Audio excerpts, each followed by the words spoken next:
is Professor John Schad, and I'm from the Department of English Literature and Creative Writing here at the University of Lancaster. I research and teach in a number of areas, including Victorian poetry. So I'm going to talk about Robert Browning's wonderful poem, Porphyria's Lover, first published in 1836, so just before Queen Victoria's coronation, but as I will suggest, it makes much sense, I think, to speak of the poem in Victorian terms. The poem was initially called just Porphyria, and so I will here focus primarily on Porphyria herself, exploring how she summons up various specifically Victorian visions of what we might call the idea or figure of the woman. As I do so, I will also talk about how in Browning's poem, this figure of the woman, proves to be of enormous significance, not just cultural, but also philosophical and even religious. We should begin, though, with a brief attempt to historicize the figure of the woman. So, on the one hand, we remind ourselves that within just a year of the poem, there will be a woman on the throne. On the other hand, we note that at the time, no woman could vote, and married women could not even own property. No wonder that there was much talk of the woman question. Browning is writing then at a time when the figure of the woman loomed large. She simply could not be overlooked. Indeed, in 1831, a Unitarian thinker called W.J. Fox wrote, "Upon what woman is depends what the world is." A striking claim. Our understanding of the world is, Fox suggests, dependent on our understanding of what woman is. So, who or what is the woman that is Porphyria? Well, it's difficult to say, for she's a riddling, paradoxical figure. Indeed, we might say that she is a series of paradoxes or contradictions. Through the poem, Porphyria plays, that is, a series of double roles, flitting between various Victorian female types and stereotypes. That is to say, she is somehow both angel and whore, both nurse and patient, both mistress and maid. Let us begin with angel and whore. In 1854, Coventry Patmore published a hugely popular poem called The Woman, the Angel in the House, a celebration of the married woman as almost sexless domestic angel. And in the figure of Porphyria, we do on occasions glimpse just such an angel. Note that Porphyria shut the cold out and the storm, and that she is perfectly pure, good, and without stain. So much for woman as angel. What about woman as whore? Well, the speaker of the poem is not Porphyria's husband, and is not even called her beloved, but rather her lover, her adulterous lover, we presume, for it is under cover of dark that she slips out to see him. She is quite literally a woman of the night. And that is how, on occasions, she is said to behave. She untied her hair and let the damp hair fall. In 1836, a woman who wears her hair loose when with a man who is not her husband would herself be deemed to be loose. She put my arm about her waist and made her smooth white shoulder bare, murmuring how she loved me. On to nurse and patient. The image of woman as nurse is a powerful one in Victorian period. Think Florence Nightingale. And Porphyria does at times appear to operate almost as if she is a kind of nurse or ministering angel. She kneeled and made the cheerless grate blaze up. In this connection, we should note that when first published, Porphyria's Lover was one of a pair of poems that Browning called madhouse cells. So, is she nursing a madman? Is she visiting him in his cell at the madhouse? So, does he merely think she is his lover when she is in fact his nurse? And last she sat down by my side and called me. When no voice replied, she put my arm about her waist. But if the figure of a nurse is to some extent evoked whilst Porphyria is alive, once she's dead, she suggests the figure of a patient. No pain felt she. I'm sure she felt no pain, and so I propped her head up as before, as if on a pillow. So much for nurse and patient. On to our third and final cultural double, mistress and maid. Porphyria, that is, proves to be a riddle or paradox, not only when it comes to sickness or the scene of medicine, but also when it comes to power. In short, is Porphyria the lady of a house, or is she a servant? Is she mistress or maid, or somehow both?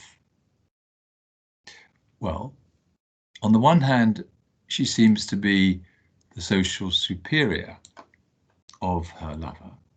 Note that she defines him. He is Porphyria's lover. He has no name or identity of his own. Indeed, be sure, he says, I looked up to her.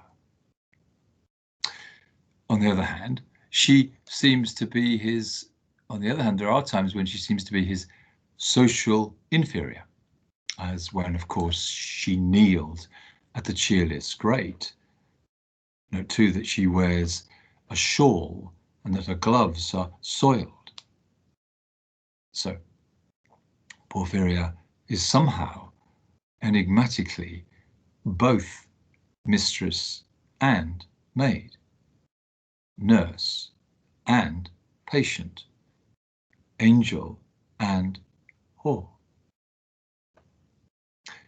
If then we had to say what Porphyria is, we might just be tempted to say that she is paradox, is contradiction. Back to 1831, W.J. Fox. Upon what woman is depends what the world is. Well, if true, and if we are thinking of Porphyria, then the world itself must be nothing but paradox and contradiction. And so it seems, for in the poem, the only glimpse that we have of the world outside the madhouse cell is a world violently divided against itself. Note how the wind and the rain rage against the trees and the lake. The rain set in early tonight. The sullen wind was soon awake. It tore the elm tops down for spite and did its worst to vex the lake.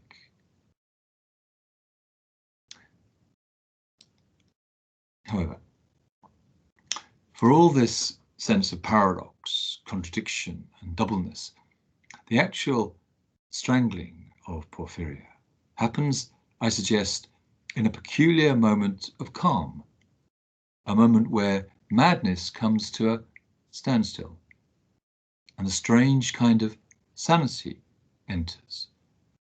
For the moment in which the speaker kills is in fact also the moment at which he is overcome by talk of goodness and reason and knowledge. She was, he says just before killing, perfectly good. I had, he says just before killing, debated what to do. At last, he says just before killing, I knew. Goodness, reason, knowledge. And these are attributes often associated not only with sanity, but also with God. And the shadow of God does, of course, fall across the scene of killing. For the speaker kills when, and only when, at last I knew Porphyria worshipped me. Put very simply, it is when the speaker becomes God, or like God, worshipped, that he kills. But why? What has God got to do with killing? Well, as Browning knew well, it was God who once instructed Abraham to kill his beloved son, Isaac. Indeed, there were many Victorian critics of Christianity who would argue that in the crucifixion of Christ, God effectively killed his own beloved son.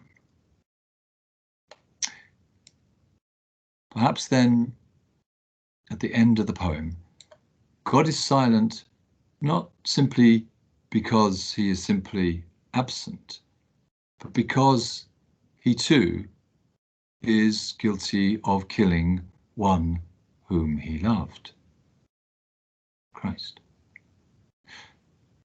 God's silence, that is, might just be, as it were, almost strangely, the silence of guilt or even embarrassment.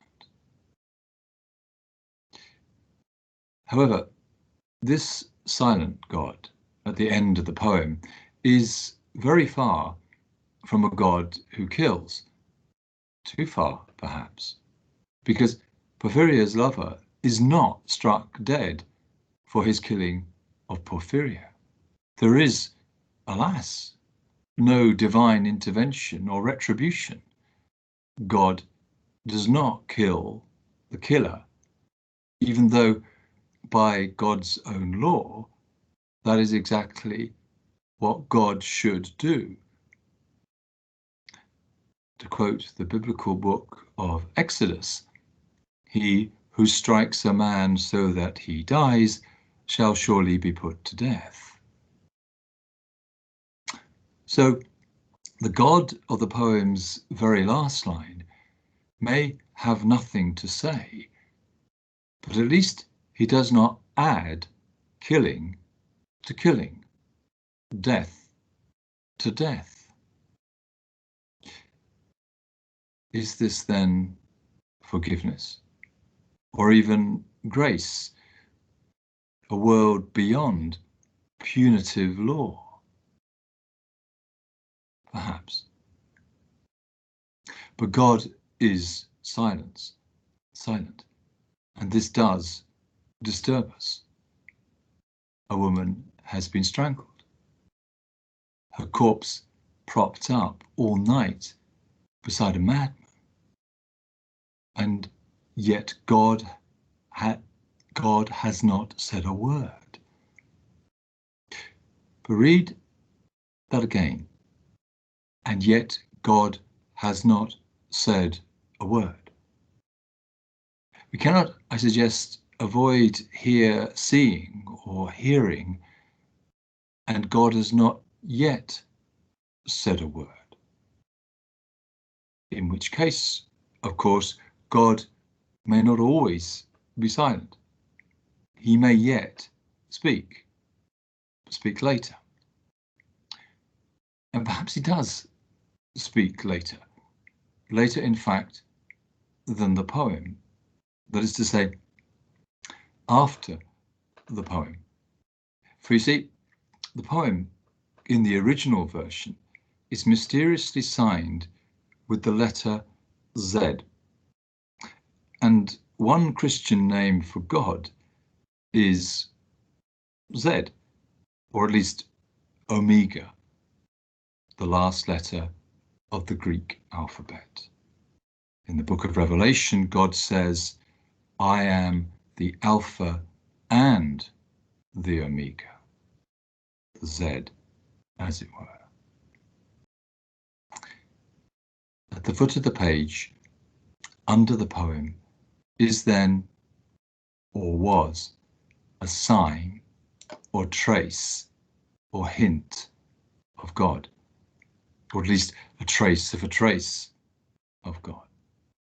In short, it is as if, even in the face of the most appalling violence and suffering, most appalling female suffering, God is still somehow to be glimpsed, but only just. It would be easy to miss him. To finish then, this poem, in making us rethink what a woman is, makes us rethink not only what the world is, but also what God is. Far-fetched?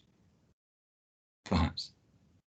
But in the 19th century, as ideas about women changed, so too did ideas about God. Back to Florence Nightingale, not only a nurse and feminist, but a theologian. In 1860, she wrote this: the next Christ will perhaps be female. Thank you.